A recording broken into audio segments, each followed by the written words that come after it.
So I'm just looking at the headlines of various newsletters that I get over email this morning, and literally I'm seeing titles like EPA won't regulate greenhouse gases anymore. This is how a child dies of measles.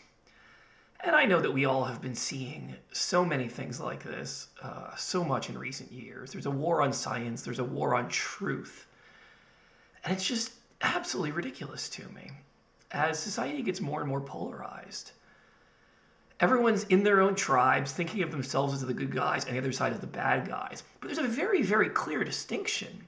There's one side that believes in science and truth and data. And there's another side that's doing everything it can to contain the truth, to get people not to look at it, to hide it, to try to censor it.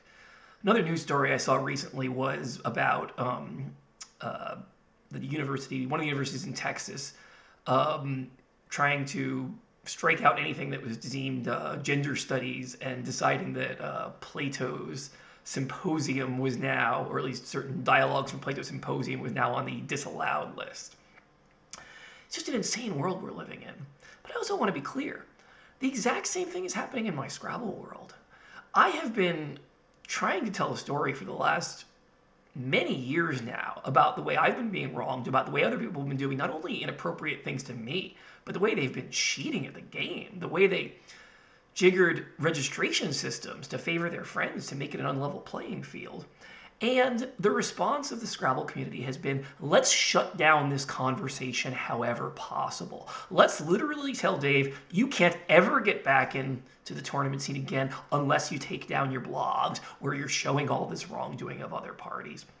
Let's exile you from most of the online groups and delete your messages or refuse to post your messages on those Facebook groups because we want to be able to have dialogues without you in it. Let's keep you out of the room when the WESPA Big General Meeting is happening because we can't have you there.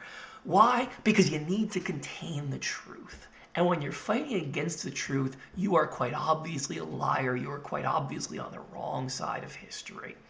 And I just learned a really interesting fact just yesterday. So, I've very much made clear in one of my recent blog posts called The Mirror how I had a conversation in Accra, Ghana with Lukeman, and despite what I thought were pretty respectful conversations with me beforehand, in that particular conversation he was very disrespectful and very much trying to intimidate me and get me to obey him in order to grovel my way back into the Scrabble world. And I ended up writing him this letter, including and detailing all the ways he was lying and threatening me and being very unethical in that meeting. And I sent it just to him privately. And I said, look, this is what you did. It's not too late to change course. Let's have an honest, open conversation just between ourselves. We can keep this between ourselves. He flat out refused and told me to go to the WESPA board. So then I took the exact email I sent him detailing everything in our recorded conversation that he had done that was appropriate and showed it not to the rest of the world, only to the WESPA board, and told them in my email, please ask Lukeman to share the audio of this conversation with you so I don't have to escalate to making this any more public. And after a month, they continued to ghost me. They continued to just completely box me out. And when I spoke up about this publicly, then continued all this defamation that I'm a supposed maniac who's a threat to the community, when in fact they were the only ones who threatened violence on me in Accra, Ghana. And I just learned yesterday from a member of the WESPA Executive Board that Lukeman apparently never shared the audio of that recording with the WESPA board. Now, what would you think if you were on that board?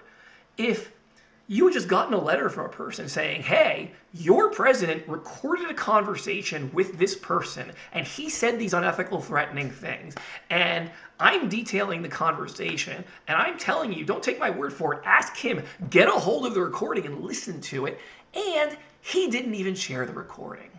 Now, one thing I don't know yet is how much the other people actually asked about this and pressed about it and even wanted to hear that recording. Do the rest of the WESPA board members even want to know the truth? Do they care about the truth? Are they just as interested in hiding the truth as Lukeman is. Lukeman, you are behaving like a terribly guilty person. Quite simply, if I wasn't completely telling the truth about what your behavior was in that conversation, you would have gladly put the audio out there. You would have gladly at least shared it with the Westman board to clear your own name. And the fact that you didn't do that makes it really, really obvious that everything I said was true, that you did threaten to withhold justice from me, and that you are an immoral sack of shit.